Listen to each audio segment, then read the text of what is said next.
تھا جب منال نے اس پر بے رخی سے نظر کرتے باہر کی طرف قدم بڑھائے تھے۔ سالے کدھر مرا ہوا ہے، کب سے تجھے فون کر رہا ہوں، اٹھا کیوں نہیں رہا تھا؟ ارشمان جو 1 گھنٹے سے ایان کو فون کر رہا تھا اس کے فون اٹھاتے ہی غصے سے دہاڑا تھا۔ السلام علیکم لالا، میں ہوں۔ حالے کی آواز پر ارشمان خانزادہ نے چونک کر فون کو دیکھا تھا۔ حالے جو کب سے ایان کا فون بجتا دیکھ رہی تھی، ہمت کر کے اس نے اٹھایا ہی تھا کہ سامنے سے ارشمان خانزادہ کے گھرانے پر وہ سہمی ہوئی آواز میں بولی تھی، وعلیکم السلام، کیسے ہو بچے؟ ارشمان نے حالے کی آواز پر بڑی مشکل سے اپنے لہجے میں نرمی لا کر کہا تھا۔ ٹھیک ہوں، آپ کیسے ہیں لالا؟ اس کے نرمی سے پوچھنے پر حالے نے جواب دیا تھا، میں تو ٹھیک ہوں، وہ کھوجا کدھر ہے، کب سے اسے فون کر رہا تھا؟ ارشمان نے غصے سے دانت پیستے ہوئے پوچھا تھا۔ اس کی بات پر حالے کی ہنسی نکلی تھی۔ وہ تو نہا رہے ہیں، حالے نے ہنسی ضبط کرتے کہا تھا۔ جب نہا کر نکلے تو اس سے کہنا کہ ارشمان لالا کی کال آئی تھی۔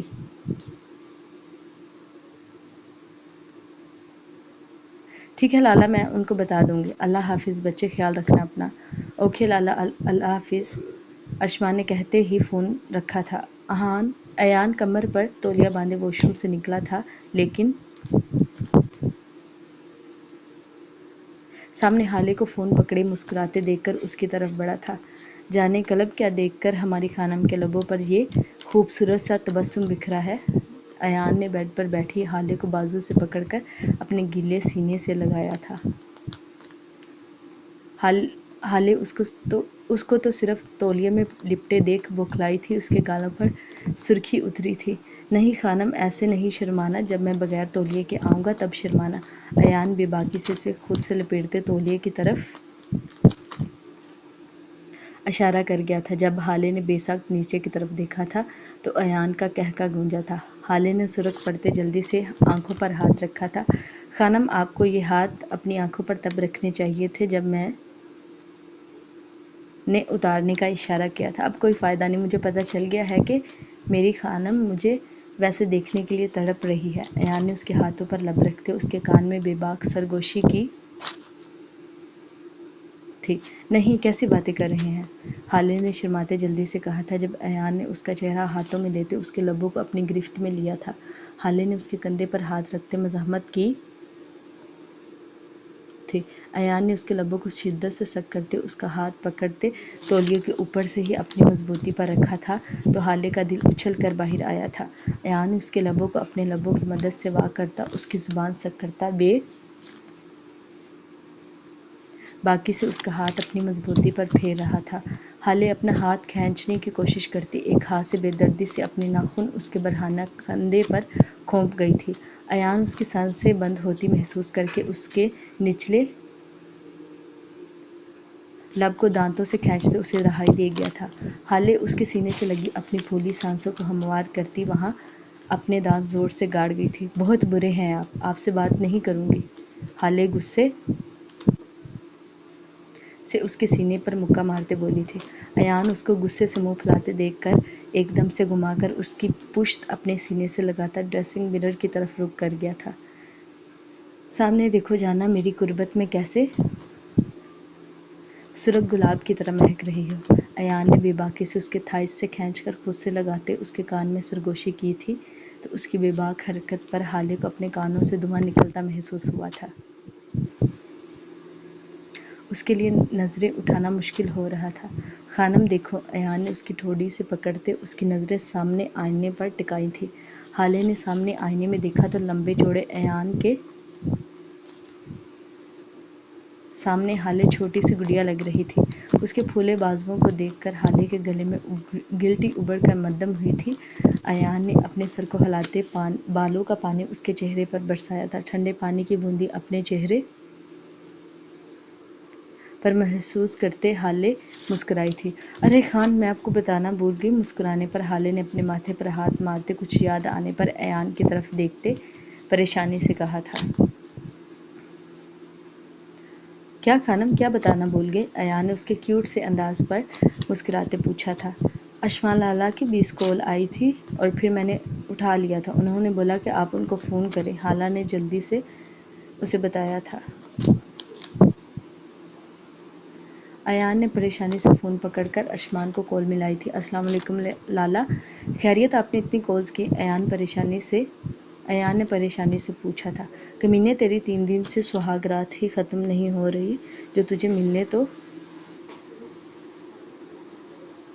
دور کی بات فون کرنے کی فرصت نہیں ملی۔ ارشمان تو اس کی کال اٹھاتے غصے سے پھنکارا تھا جب پاس کھڑی ہالے ارشمان کی بات سنتے سرک پڑی تھی۔ لالا، ایان نے معصومیت سے پکارا تھا۔ کیا لالا؟ یہاں جان کے لالے پڑ گئے ہیں اور تو جھوٹی معصومیت دکھا رہا ہے۔ کیا ہوا ہے لالا؟ دادا جان کو تمہارے نکاح کا پتہ چل چکا ہے اور وہ تجھے حویلی بلا رہے ہیں، اس لیے تجھے اتنے فون کیے ہیں۔ کیا؟ ایان ایک دم چیخا تھا جب ہالے کے چہرے پر بھی پریشانی کے تاثرات ابھرے تھے۔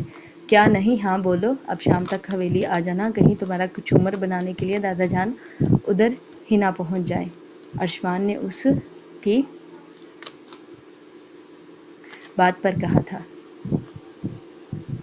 اوکے لالا، ہم آتے ہیں، ایان نے کہتے فون رکھتے ہالے کی طرف دیکھا جو رونا شروع ہو چکی تھی۔ جان کیا ہوا؟ آپ کیوں رونے لگی؟ ایان پریشانی سے اسے گلے لگاتے استفسار کرنے لگا۔ خان، اگر آغا خان نے آپ کو مجھے چھوڑنے کا بول دیا کیونکہ میں ان کے قاتل کی بیٹی ہوں تو پھر میں کہاں جاؤں گی؟ ہالے ہچکیوں سے روتے بولی تھی۔ جانے سکون، جانے ایان آپ کو خود سے کبھی دور نہیں ہونے دے گا۔ وعدہ ہے اس خانزادے کا اپنی خانم سے کہ اس کو کبھی بھی خود سے دور نہیں رکھے گا۔ ایان اس کو اپنے سینے میں سختی سے بھینچتے یقین دلاتے بول رہا تھا۔ اس کی چھوڑنے والی بات پر ایان کا دل تیزی سے دھڑکا تھا۔ وہ اب اسے تسلی دیتا جانے کے لیے بول رہا تھا۔ یہ میں کیا سن رہا ہوں ارباز، تم واپس کلام جا رہے ہو؟ حاکم خان اور ارباز خان اس وقت مردانے کے لیونگ روم میں بیٹھے تھے۔ ارباز خان زادہ کب سے اپنے فون میں نظریں گاڑے خود کو مصروف رکھے ہوئے تھا۔ حاکم خان جو کب سے اسے فون میں غرق دیکھ رہے تھے کہ شاید وہ خود ہی کوئی بات شروع کرے، ایک دم خود پر ضبط کھوتے دہاڑے تھے۔ کیا ہو گیا ہے دادا جان؟ آپ کے پاس ہی تو بیٹھا ہوں، آرام سے بھی پوچھ سکتے ہیں۔ کیا میرے کانوں کے پردے پھاڑنے کا ارادہ ہے آپ کا؟ ارباز خان نے فون جیب میں رکھتے ٹھنڈے لہجے سے کہا تھا۔ میں نے جو پوچھا اس کا جواب دو۔ کب تک اپنے ماموں کا سہارا بنے رہو گے؟ ادھر رہ کر اپنے رتبے کو پہچانو اور سرداری کی پگڑی سنبھالو۔ حاکم خان اس کے ٹھنڈے انداز پر پہلو بدل کر کہا تھا۔ کون سا رتبہ دادا جان، کون سی سرداری؟ میں جہاں ہوں وہاں ہی ٹھیک ہوں اور میں مرتے دم تک ان کا سہارا رہوں گا۔ اپنے سہارے کو تو آپ نے خود ہی معذور کر کے رکھا تھا، برائیوں کی زنجیروں میں قید، جو اپنی ہی زنجیروں کے پھندے میں آ کر مر گیا۔ ارباز خان زادہ اپنی خون جھلکاتی آنکھیں ان پر گاڑ کر طنزیہ لہجے میں بولا تھا۔ ارباز، میری جان، میرے شیر، میں تنہا رہ جاؤں گا اس بڑی سی حویلی میں، گٹ گٹ کر مر جاؤں گا، پلیز مت جاؤ ہمیں چھوڑ کر۔ حاکم خان نے اس کے طنزیہ لہجے پر لمبا سانس بھرتے اس کے قریب صوفے پر بیٹھ کر محبت سے کہا تھا۔ آپ کبھی تنہا نہ ہوتے اگر آپ نے اپنے بیٹے کی پہلی غلطی پر ہی شاباش کی بجائے اسے ڈانٹا ہوتا۔ نہ آپ تنہا ہوتے، نہ ہم باپ کی محبت سے محروم ہوتے۔ اب پھر کس بات کا دکھ، کیسی تنہائی؟ جانتے ہیں میں نے کیوں بدلہ لینے سے انکار کیا؟ اگر آپ کا بیٹا میرا باپ نہ ہوتا تو اس کی غلطیاں نہیں، گناہ اتنے بڑے تھے کہ میں ان کو اتنی دردناک موت دیتا کہ موت بھی کانپ جاتی۔ اب بہت اچھے سے جانتے ہیں کہ وہ ہم دونوں بھائیوں کے گناہ گار ہیں۔ میں تو شکر گزار ہوں ان کا جنہوں نے اسے مارا۔ ان تڑپتی ہوئی روحوں کو سکون ملا ہوگا جن کا مجرم تھا آپ کا بیٹا۔ ارباز خان زادہ نے اپنی آنکھوں کی نمی پر قابو پاتے تفصیل میں بتاتے شکوہ کیا تھا۔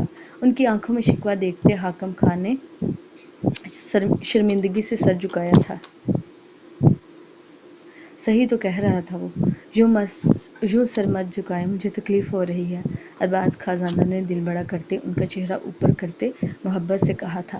اس کے اپنائیت بھرے لہجے پر حاکم خان نے چونک کر دیکھا تھا جب ارباز خان زادہ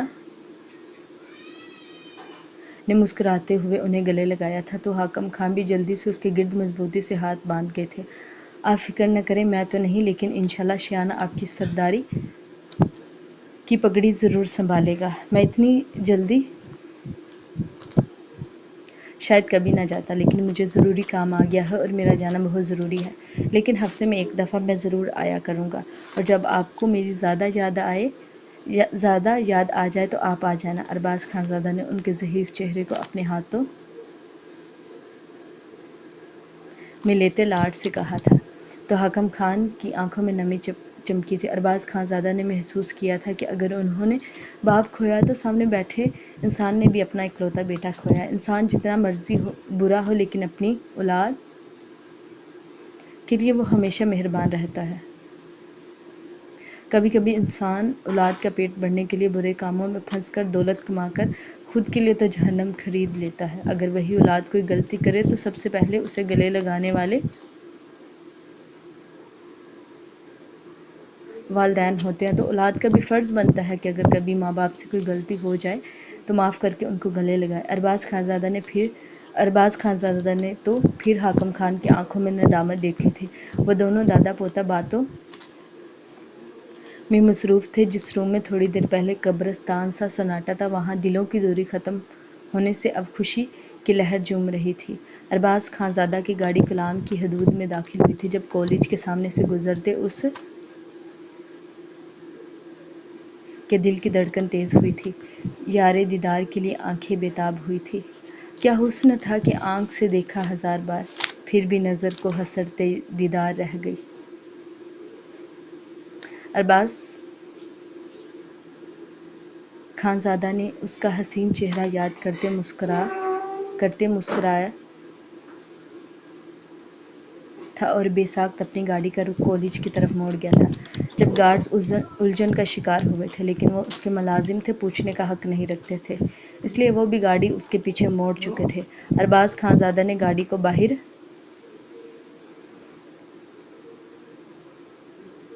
رہنے کا اشارہ کیا تھا اور خود کالج گیٹ سے اندر داخل ہوا تھا۔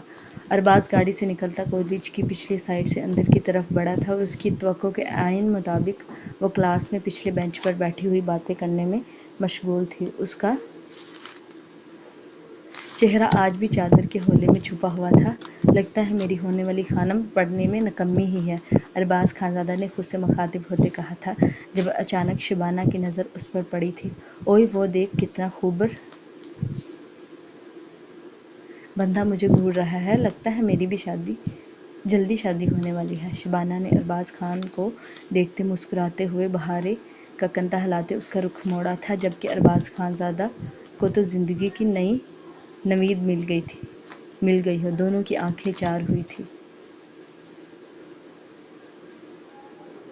چہرہ بھی ہے کمال پر یار تیری آنکھیں، زلف بھی ہے بے مثال پر یار تیری آنکھیں، اے ہم نشیں تو سراپا حسنِ جمال ہے، یہ مان لیا، پر ہم جنہیں دیکھ کے کھو بیٹھے حواس، وہ ہیں فقط یار تیری آنکھیں۔ اس کو دیکھ کر ارباز خانزادہ کی آنکھیں چمکی تھیں۔ وہیں بہارے کی آنکھوں میں ناگواری اتری تھی۔ وہ غصے سے دیکھتی اپنی آنکھوں کا زاویہ بدل گئی تھی۔ اس کی بے رخی پر ارباز خانزادہ کی آنکھیں سرخ ہوئی تھیں۔ وہ جلدی سے پرنسپل آفس کی طرف بڑھنے کی بجائے باہر کی طرف قدم بڑھاتا تیزی سے ان کی نظروں سے اوجھل ہوا تھا۔ یار وہ طلسمی شہزادہ تو چلا گیا، شبانہ منہ بناتی بولی تھی۔ یار تمہیں نظر آیا بھی تھا کہ میرا خیال ہی تھا وہ؟ شبانہ منہ کو اپنے ہاتھوں کی مٹھیوں پر ٹکائے بولی تھی۔ خیال ہی تھا، ورنہ ایسی بھیانک چیزیں دنیا میں نہیں پائی جاتی۔ بہارے نے اپنی چھوٹی سی ناک غصے سے پھیلاتے کہا تھا، جبکہ شبانہ کا قہقہ گونجا تھا، یعنی وہ اس کا خیال نہیں حقیقت تھی۔ امید ہے گائز آج کی ایپیسوڈ آپ سب لوگوں کو پسند آئی ہوگی، so don't forget to subscribe and like my channel. ہنستے رہیے، مسکراتے رہیے، خدا حافظ۔